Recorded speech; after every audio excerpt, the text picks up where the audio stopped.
Good morning, y'all. We're back, and we're here to hit you with some of this pro wrestling talk. Literally the best place you could come for any pro wrestling and/or sports talk. Even a little bit of both at times. Just depends on how things are going. But right now, we're just gonna jump right into things. And I just want to say this first topic I'm only talking about here because for whatever reason, it's been a few days. People still seem to be talking about it like it actually matters. But AEW Grand Slam, I think for my personal taste, as far as Grand Slam has been, and I guess given that to some degree I've been something of an AEW apologist, I don't know, I'm not really sure if that's truly the case or not, but either way, for all intents and purposes, I like to think that I try to call these things objectively down the middle as best I can. But with that in mind, with Grand Slam Australia as a whole, I felt like it was a pretty good show. It was a really good show. Would I call it great? No.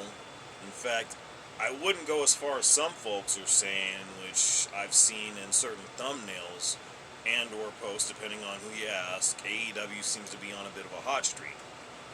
I'm not going to agree with that. I'm not going to go as far as saying that they've got a hot streak going. They've had a good run of shows, a really good run of shows. There have been some misses here and there, but I gotta say, on a consistent basis, AEW for me, at least minute by minute, has been marginally better than a lot of what we saw, I guess you could say 2024 and 2023 to whatever degree. But the biggest thing that they're really talking about more than anything else was the size of the ring, which was 18 by 18. Why do we give a fuck about that? I mean, are those people that are talking about it, did you enjoy the show so much that that's what you gotta talk about as an 18 by 18 ring, which is actually largely common for a lot of wrestling companies that aren't on TV? Not to mention the fact that AEW doesn't even ship their rings overseas to begin with, so, like, what are we even talking about here, and why are we still talking about it, more importantly? But, if nothing else, I'll just say this.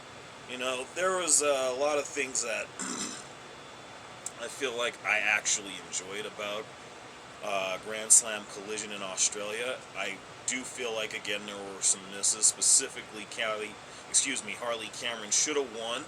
And then, if you wanted to, you could have had her hot potato the TBS title right back to Mercedes at Revolution, for all I give a fuck. I mean, it would have been a great moment for her to have the title. And then, as Tony defeats Mariah May, why was I about to say anyway, as Tony defeats Mariah May, you could actually have Harley come out, and they're both holding up the titles in Australia. Bisbane, I'm sorry, I'm fucking that up real bad right now, but either way, Australia is going nuts off of this right now. Hell, you probably even have wrestlers coming out the back giving applause for that sort of shit. But either way, I just feel like that's the one miss on what was otherwise a really, really good show. Not great, but definitely good.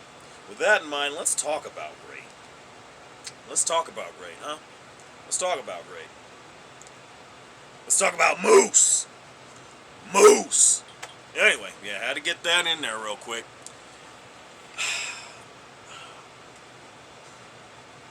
Honestly, I don't mean to have the pause there like that, but as I was coming together to get this recording going, I actually had my thoughts a little bit more in line, but it just really hit me again, the feeling that I got when I actually saw Obafemi actually open last night's episode of NXT, only to have this man right here pull up.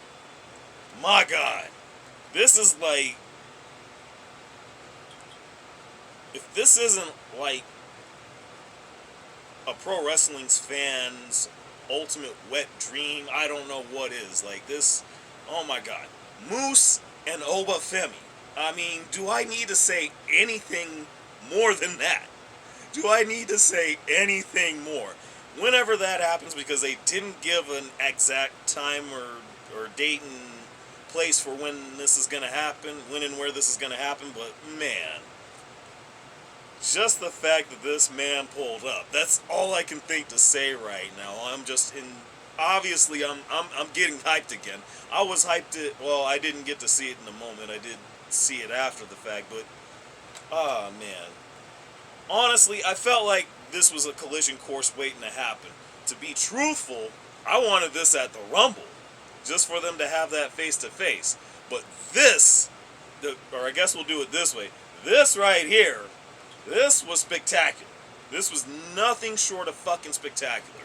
And I gotta admit, you know, and also to add to that, of course, next week he'll be defending the X Division Championship against Lexus King in Cincinnati for next week's NXT.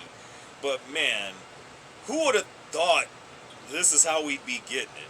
And even moreover, you have Oba leaving the building, getting ready to get into his car, talking about how Moose invaded his territory tonight, but maybe it's time I should go invade his. Basically, I'm paraphrasing, of course, but man,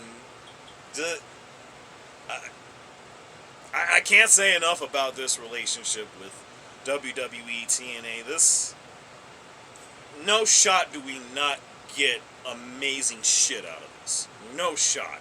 So much so to the point to where obviously we got to see some of these people involved with main roster. Of course, we got TNA World Champion Joe Hendry in the Royal Rumble, which was phenomenal in and of itself. I mean, man, I just don't know any other way to look at it. Speaking of phenomenal, I meant to get to talking about our guy AJ Styles. We're going to talk about him in another video, and of course I just had to make that segue real quick because, yeah, NXT was phenomenal as a whole, and if nothing else, it's because, as we talked about before, the Revolution will be televised. Ricky Saints, which, man, I'm going to be real about this. I love this. I love everything about this. Ricky Saints is going to take some getting used to, and he even acknowledged as much when asked about it after the show or whenever it was. More than likely it had to have been after the show because we were all pretty much on pins and needles waiting for the reveal of, you know, is he going to still be Ricky Starks? I guess it was obvious that that wasn't going to be the case because, I mean, the moment he hit the scene, you heard his voice and he actually pulls up and he's got the microphone in the middle of the crowd. You figure you hear Vic Joseph saying, "Oh, that's Ricky Starks!" But that's not what we got. That's not what we got, and I guess, in all fairness, that's easy. That was easy sign to read that we were getting something of a repackage here, which obviously that's a bit of a letdown, although it's a very, very slight one at best, on top of the fact that he's also got new music. I was hoping we would get the music where we get The Revolution is televised, and, you know, I mean, I would have been hyped for that because he's bringing that same persona with him, is the thing. But he's Ricky Saints now, and of course he'll be teaming with Javon Evans next week in Cincinnati to go against Ethan Page and Wes Lee. I feel like that's going to be a banger of a match, probably the main event of the show. Man. I just don't know any other way to look at it other than I'm hyped right now. Again, Ricky Saints is going to take some getting used to. Not sure how I feel about the theme music. It sounds pretty cool. I'm thinking it fits him. I don't know. We'll see where it goes from here, but definitely happy to see Ricky Saints as a part of NXT.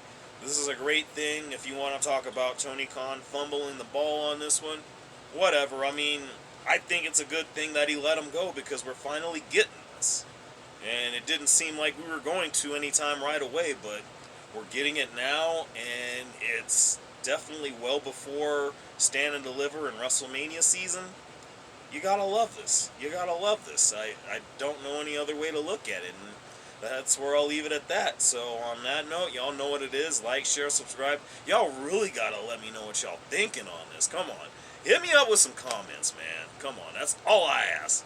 Because we got to talk about this, and we going to keep talking about this. That being said, for now, this has been Your Time with A&J, and I appreciate you spending it with me.